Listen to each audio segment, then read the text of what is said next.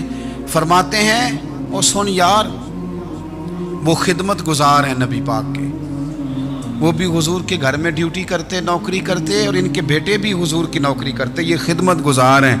فرمانے لگے اگر تو نے پوچھ لیا تو سن، پھر میری تو رائے یہ ہے کہ تیرے سے زیادہ اسامہ بن زید حضور کی نظر میں پیارے ہیں، اور اسامہ کا باپ تیرے باپ سے زیادہ نبی پاک کا پیارا ہے۔ کوئی کمپیریزن کرنے نہیں دیا، بچوں کو کسی ایسی جگہ کھڑے ہونے نہیں دیا۔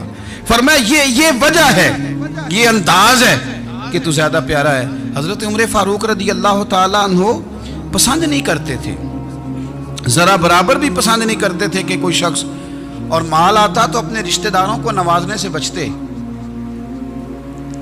مال غنیمت آتا ہے نا، ہمارے ہاں تو اللہ خیر کرے جب کوئی بندہ کونسلر بنتا ہے، چیئرمین بنتا ہے، تو ٹھیکہ کس کو دیتا ہے؟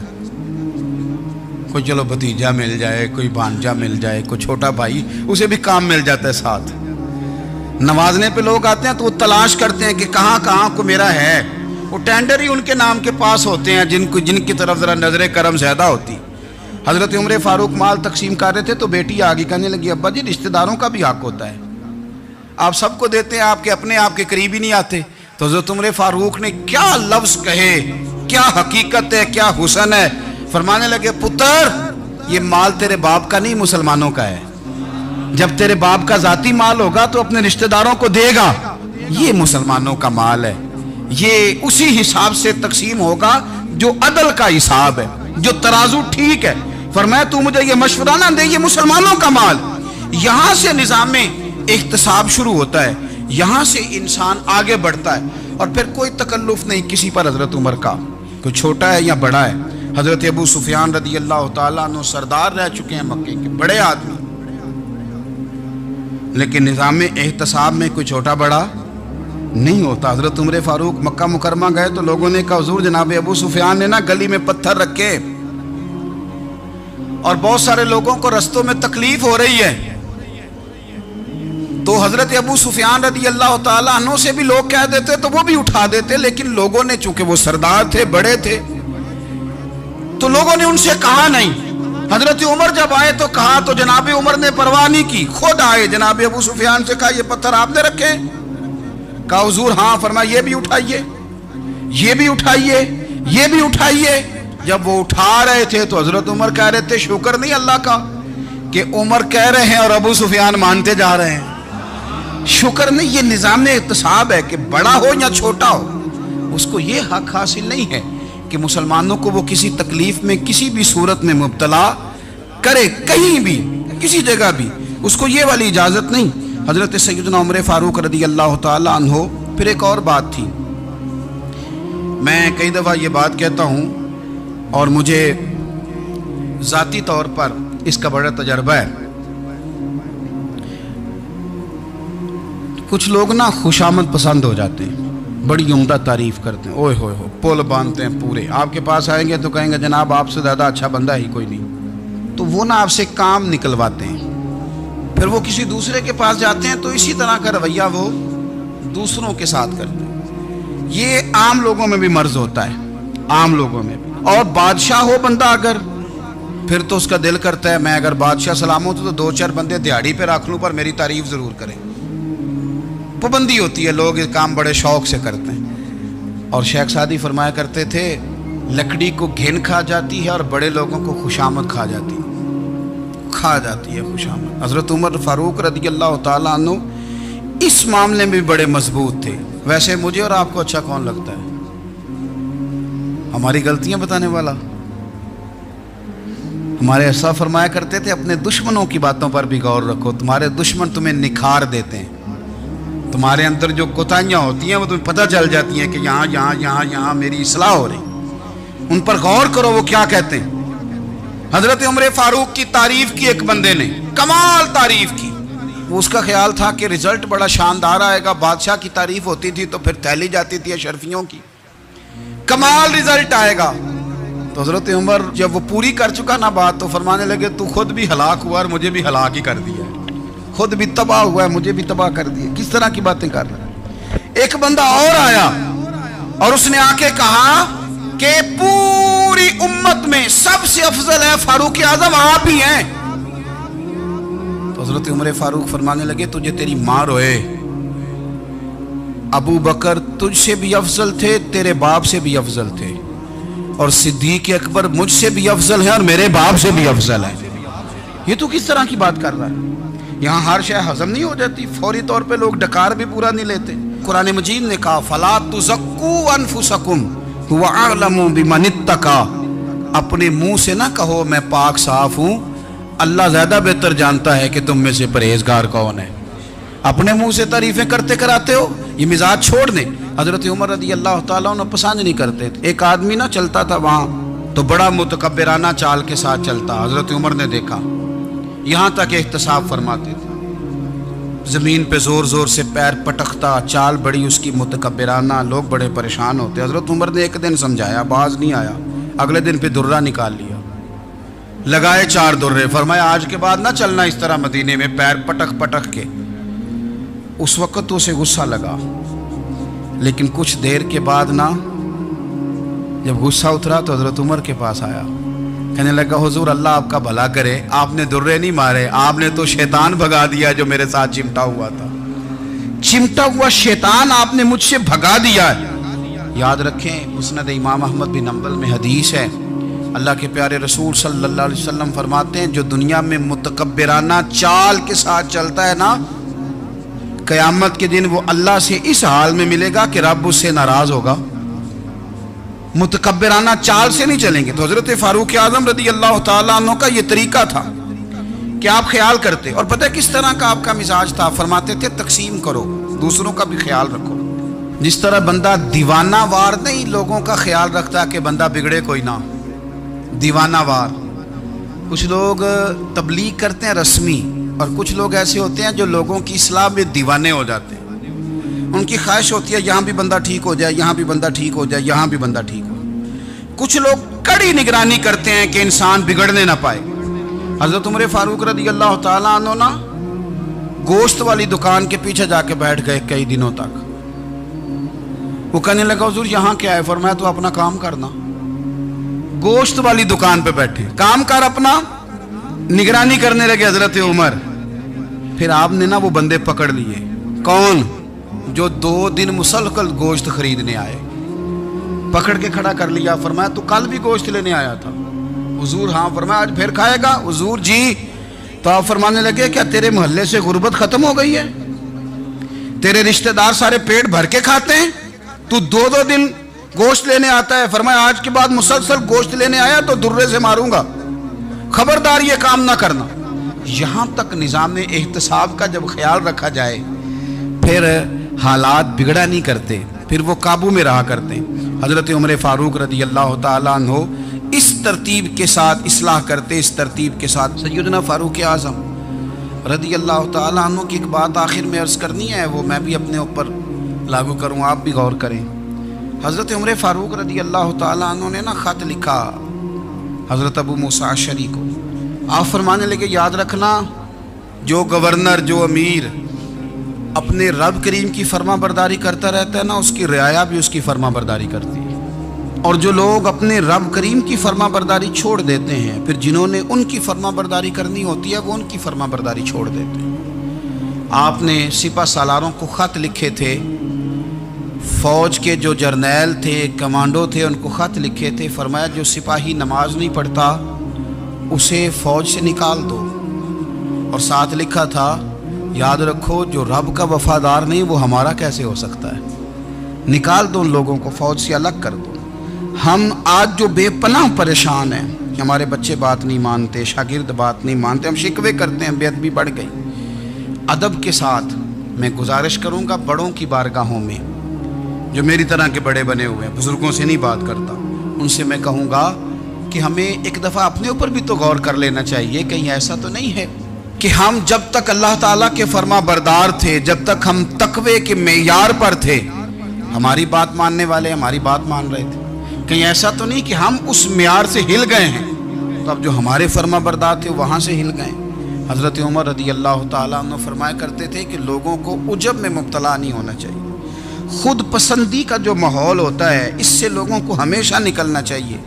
حضرت عمر کے ایک صاحبزادے نے کنگھی کر لی، اچھا لباس پہن لیا تو درہ مارا جناب عمر نے، تو آپ کی بیٹی کہنے لگی ابا جی یہ تو بالکل جائز ہے، اچھے کپڑے پہننا، اچھا لباس پہننا اور سر میں کنگھی کر لینا، اس پر درہ کیوں مار دیا؟ تو آپ فرمانے لگے بیٹا یہ خود پسندی میں مبتلا ہونے لگا تھا، یہ اپنے آپ کو بہت بھلا سمجھنے لگا تھا، اس کا خیال تھا کہ میں یوں میرے علاوہ کوئی نہیں، یہ اس مقام پہ جا رہا تھا جہاں اس کی تربیت رک جاتی، اس لیے درہ مارا ہے۔ ایک دفعہ حکومتی معاملات کے اندر آپ کی اہلیہ نے مشورہ دینا چاہا، بڑے کام بیویاں نہیں کرتی، بڑے بڑے معاملات میں مداخلت نہیں کرتی۔ ہمارے بر صغیر میں وہ بادشاہ نہیں گزرا کہ جو فیصلہ کرتا تھا تو کرسی پہ بیٹھ جاتا تھا اور پردے کے پیچھے اس کی بیوی بیٹھ جاتی تھی، اور جب وہ فیصلہ سنانے لگتا تو یوں گردن پیچھے کرتا اور اہلیہ جو کہتی وہ فیصلہ سنا دیتا۔ لیکن ایک دفعہ خاتون نے ایک آدمی کو حضرت عمر نے معزول کیا تو آپ کی اہلیہ نے، اس آدمی کی اہلیہ حضرت عمر کی اہلیہ سے ملی ہوں گی، تو خاتون نے ذرا سفارش کرنی چاہی، تو جناب عمر فاروق رضی اللہ تعالیٰ عنہ کے ہاتھ میں عصا تھا، ڈنڈا تھا، 2-3 دفعہ زمین پہ مارا، فرمایا تمہیں کس نے اجازت دی ہے حکومتی معاملات میں مشورہ دینے کی؟ یہ مشورہ مولا علی دیں گے یا عثمان غنی دیں گے؟ آپ کو کس نے اجازت دی؟ وہ حکومتی معاملات، وہ مسلمانوں کا اجتماعی معاملہ، وہ مسلمان دیکھیں گے، آپ کو اس میں آنے کی اجازت نہیں ہے۔ جو آپ کی ذمہ داریاں ہیں، آپ کے حقوق ہیں، ان پر آپ بات کریں۔ تو بھائی نظام میں احتساب اپنی ذات سے شروع کریں۔ ہماری اولادیں، ہمارے بچے، وہ باہر سے انہوں نے زیادہ اثر نہیں لیا، ہم نے انہیں بتایا ہے کہ ہم بڑے غریب ہیں، ہم بڑے مجبور ہیں، ہم تو بڑے کمزور ہیں، ہماری تو سنتا کوئی نہیں، یہ تو امیروں کا ملک ہے، اس میں تو فلانے کو اہمیت حاصل ہے۔ ان باتوں نے ہمارے بچوں کو کمزور کیا ہے، ان باتوں نے ہمارے بچوں کے دلوں میں احساس کمزوری پیدا کیا ہے۔ آپ ان کو جینا سکھائیں، آپ ان لوگوں کو بتلائیں کہ رب کریم نے جو تمہارے لیے بہتر سمجھا وہ تمہیں اپنے فضل سے بڑا عطا فرمایا ہے۔ آپ ان کو ان کے مقام پر رہ کر خوددار اور قناعت پسند ہونا سکھائیں، آپ یقین کریں گھر امن والا بن جائے گا۔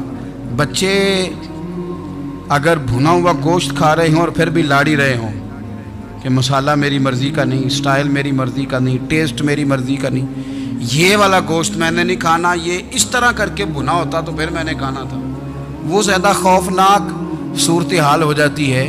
لیکن اگر ابا جی، اماں جی، گھر والے کھیتوں میں کام کر رہے ہوں اور بچے اچار کے ساتھ روٹی لے کے جائیں اور بننے پہ بیٹھ کے، پھٹے پہ بیٹھ کے وہ پھر کھانا شروع کریں، اور جب وہ اچار آئے اور وہ ایک دوسرے کو کہیں کہ آج تو 2 کلے ہو گئے میرے کام کے، اس دفعہ تو دیکھنا ہماری فصل کتنی شاندار ہوگی، ایک دوسرے کو دیکھ دیکھ کے وہ ہنسیں اور مسکرائیں اور ان کی باتوں میں لذت ہو، اور پھر وہ کہیں کہ آم بڑے اچھے مل گئے تھے، دیکھو اچار کتنا سونا آ گیا ہے، دیکھو یہ کس قدر زیادہ اچھا ٹیسٹ ہے، تیل بھی بڑا اچھا ہے، گل بھی بڑے وقت پہ گیا ہے۔ آپ یقین کریں یوں لگتا ہے کہ کائنات کی سب سے بہترین روٹی یہ لوگ کھا رہے ہیں۔ یہ سوچ حضرت عمر نے ہمیں دی ہے، یہ فکر جناب عمر نے ہم تک پہنچائی ہے۔ اللہ ہمیں سمجھنے کی توفیق عطا فرمائے۔ آخر دعوایا ان الحمدللہ رب العالمین۔ بول اٹھا کافر، بول اٹھا، اگر 6 مہینے عمر دنیا میں اور رہتے تو دنیا میں کوئی کافر موجود نہ ہوتا۔ 6 مہینے، اور جب اس بطل جلیل کا جنازہ اٹھا، اللہ بخاری پڑھیے نا، اللہم ارزقنا شہادت فی سبیلک، اللہ بسترے کی موت نہ دینا، شہادت کی دینا۔ عمر شہید ہوئے، مسجد نبوی میں نماز پڑھاتے، اور جب جنازہ اٹھا تو مدینے کا پھر پیچھے جو دلیر بچے وہ مولا علی تھے۔ مولا علی جناب عمر کا جنازہ اٹھا تو سب سے پہلی ہائے جو نکلی وہ حضرت علی کی زبان سے نکلی، اور حضرت علی کی ساری داڑھی آنسوؤں سے بھر گئی۔ لوگوں نے کہا کہ علی کیا ہوا؟ فرمانے لگے تم دیکھ نہیں رہے جنازہ کس کا اٹھا ہے، پلٹ کے دیکھو تو صحیح، تمہیں پتہ نہیں یہ کون گیا ہے؟ کہ حضور کیا ہوا؟ اب فرمانے لگے عمر اس طرح کے کام کر کے گیا ہے، اب ان کے رستوں پہ کون چلے گا؟ کون اس کے جگر راہ وفا میں میں نقش ایسے چھوڑ آیا ہوں، میں جس منزل سے گزرا ہوں وہ اب تک یاد کرتی ہے۔ حضرت علی حضرت عمر کے جنازے پہ کھڑے ہو کے کہتے ہیں اللہ مجھے اس طرح کے عمل کرنے کی توفیق دے جس طرح کے عمر کر کے گیا۔ میرے بھائی بطل عزیز، بطل حریت حضرت عمر رضی اللہ تعالیٰ عنہ جو اپنی زندگی انقلاب والی گزار کے گئے۔ عمر جب دنیا سے گئے تو 80 دینار کا قرضہ تھا، 22 لاکھ مربع میل کا حکمران، اور اپنے بیٹے سے کہنے لگے بیٹے کوشش کرنا تیرے خاندان والے مل کے میرا قرضہ اتار دے، میری قبر پہ بوجھ نہ رہے، اور اگر خاندان والے مدد نہ کریں تو میرے دوستوں سے بات کرنا، وہ مدد نہ کریں تو پھر علی سے بات کرنا۔ ان کا پیار آپس میں اتنا، اور تو اختلاف ثابت کر رہا۔ 80 دینار کا قرضہ چھوڑ کر حضرت عمر دنیا سے گئے، اور جاتی دفعہ کہہ گئے میرے بعد میرے بچوں کو حکومت کے مشورے میں بھی شامل نہ کرنا، حکومت کے مشورے میں بھی میری اولاد شامل نہ ہو۔ اتنا بڑا شخص اتنا بڑا رنگ دے کے یکم محرم کو جب عمر فاروق کا وصال ہوا تو بیٹے سے کہنے لگے اما عائشہ سے جا کے کہو میرا بھی نبی پاک کے روزے میں دفن ہونے کو دل کرتا ہے۔ ایک قبر کی جگہ ہے اما جی نے اپنے لیے رکھی ہے، بخاری ہے بخاری۔ حضرت عائشہ کے پاس صاحبزادے گئے، کہنے لگے اما جی عمر کو زخم لگ گیا ہے، حالت بڑی پریشانی والی ہے۔ وہ کہتے ہیں اگر اماں اجازت دیں۔ سید عائشہ رو پڑی، فرمانے لگی کہ اپنی قبر کی جگہ تو نہیں نہ کسی کو دیتا، پر عمر نے کمال ہی بڑا کیا، اسے کہو جاؤ گنبد خضرا میں قیامت تک جو مصطفیٰ پہ اور ابو بکر پہ سلام پڑے گا وہ تجھ پہ بھی سلام پڑھ کے جائے گا، جاؤ میں نے جگہ دی۔ اعلیٰ حضرت فاضل بریلوی رحمت اللہ علیہ فرماتے ہیں وہ عمر جس کے آداب شیدہ شکر، اس خدا دوست حضرت پہ لاکھوں سلام، اس خدا دوست حضرت پہ۔ آپ یقین کریں ممبر پہ بیٹھا ہوں، حضرت عمر کا جب نام لیتا ہوں تو میرے وجود کے رونگٹے کھڑے ہو جاتے ہیں۔ حضرت عمر کی زندگی جب پڑھتا ہوں تو لگتا ہے خدایا ایسے شخص بھی دنیا میں آئے کہ حضرت عمر رضی اللہ تعالیٰ عنہ کا آج یوم شہادت ہے۔ میرا تو دل کرتا تھا کہ فجر سے باتیں شروع ہوں اور سارا دن ہی عمر کی باتیں ہوتی رہے، سارا دن جناب عمر کی باتیں، سارا دن، اس لیے کہ ذکر جناب عمر کا ہوگا پر راضی اللہ کے رسول ہوں گے۔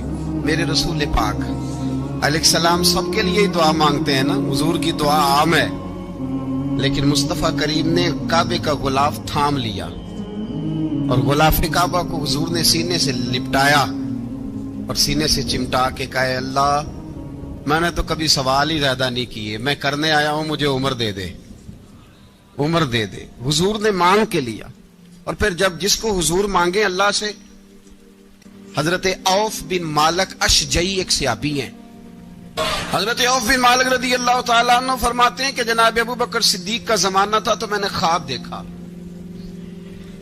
میں نے خواب میں جناب عمر کو دیکھا، اور میں نے دیکھا کہ کوئی کہنے والا کہہ رہا ہے کہ عمر وہ ہے کہ اللہ کے رستے میں کوئی اسے جتنا مرضی برا بھلا کہے یہ پرواہ نہیں کرتا۔ کس کے رستے میں؟ بولے سارے۔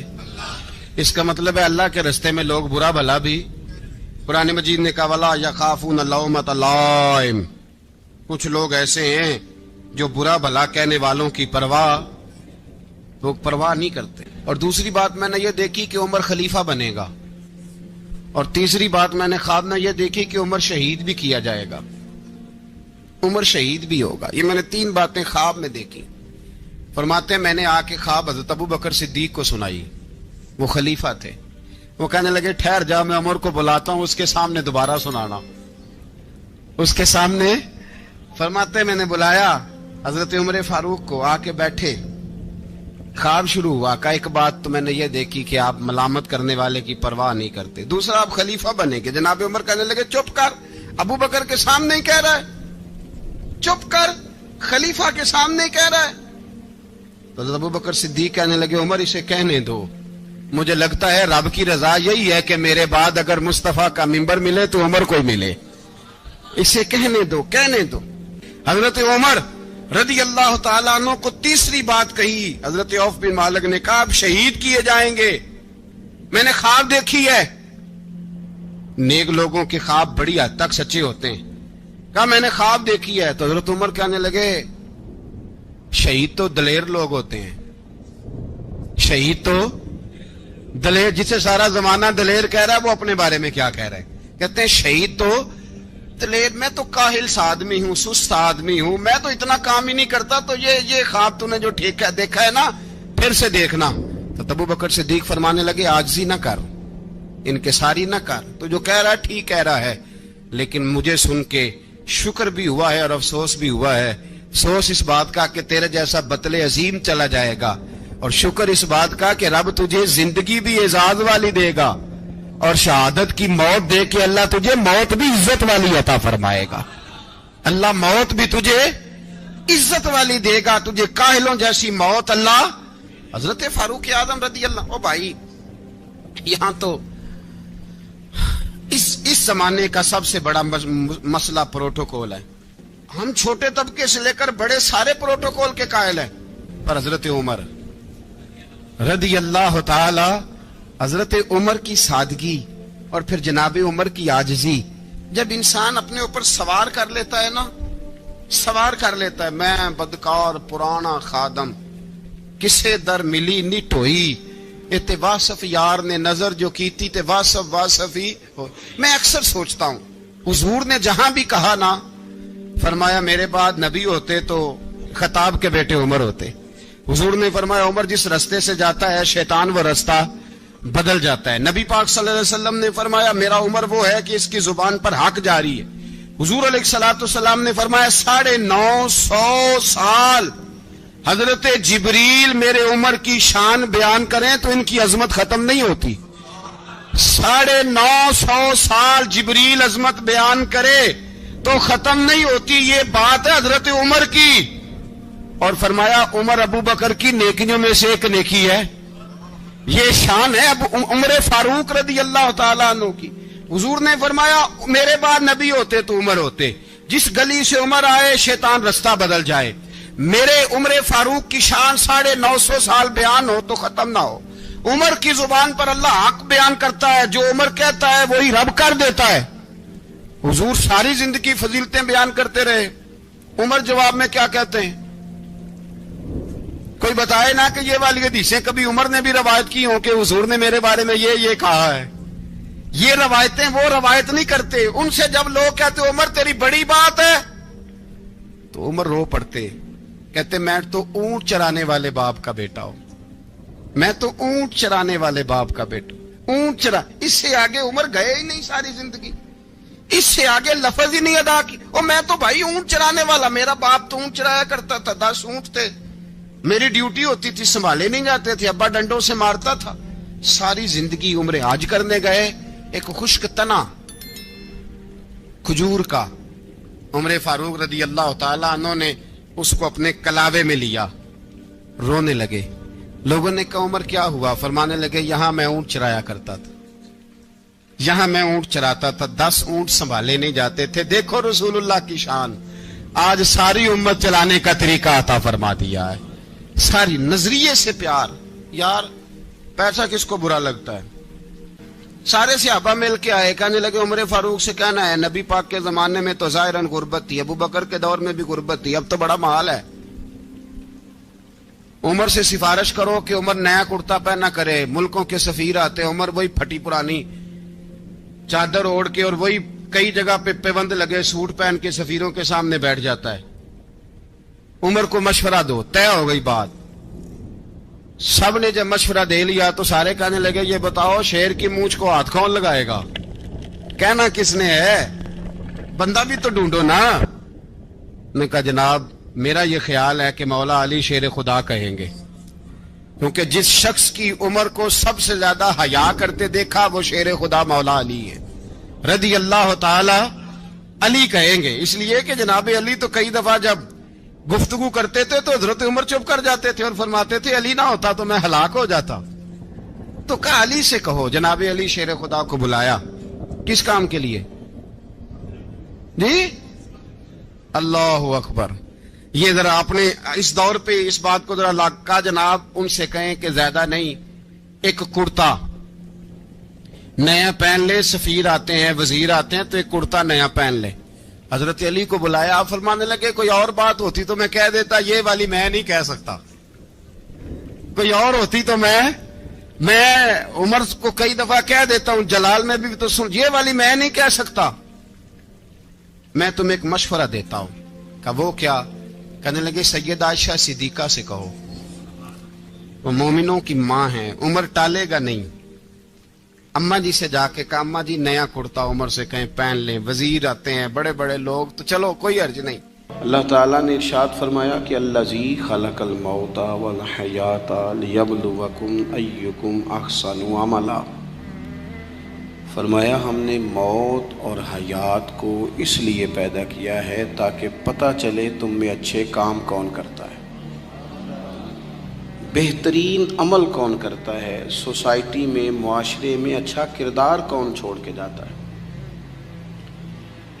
یہاں سے جو لوگ سعودی عرب جاتے ہیں ان کا والد قرض اٹھا کے پلاٹ بیچ کے، یا ماں زیور بیچتی ہے، مجبوری ہے، چلو وہاں جائے گا، کوئی کاروبار کر لے گا، لیکن بندہ یہاں سے اتنی مجبوری کے بعد وہاں جائے اور وہاں جا کے وہ بالکل فارغ بیٹھا رہے،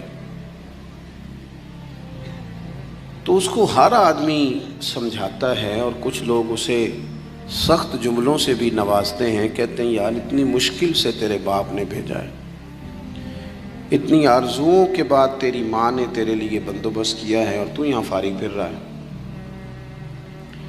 آپ نے دیکھا ہوگا کہ جو لوگ اسکول کالج میں پڑھتے ہیں اور ماں باپ غریب ہوتے ہیں تو ان کے اساتذہ جب انہیں سمجھاتے ہیں تو ساتھ یہ بھی کہتے ہیں کہ یار دیکھ تیرا ابا کتنی مشکل سے تیرے خرچ پورے کرتا ہے۔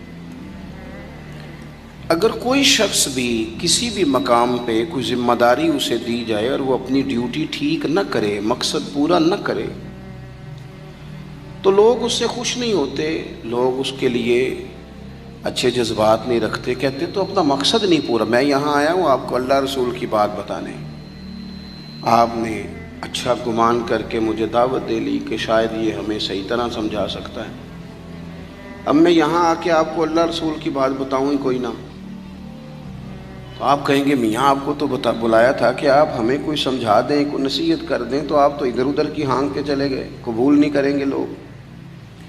مقصد کو سمجھنا چاہیے،